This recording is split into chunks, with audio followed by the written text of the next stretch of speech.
How to fix Shadowverse Worlds Beyond crashing on Steam or keeps crashing on Steam.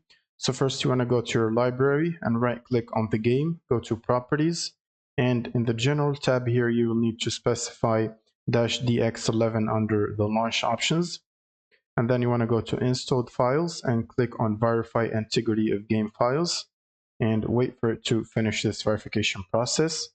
Now once it's done, you want to click on the browse button, right click on the game's exe file, go to compatibility tab, and then make sure both of these options right here are checked.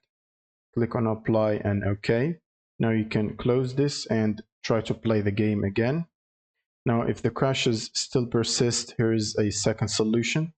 First you want to open up your GPU application.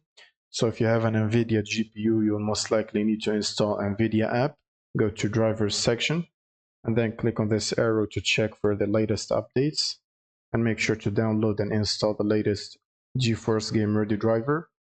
Now you will simply close this and restart your system after the installation is complete. Then you want to run Steam as administrator like this, and then you will simply click on play, and that should solve the problem. Thank you guys for watching and subscribe.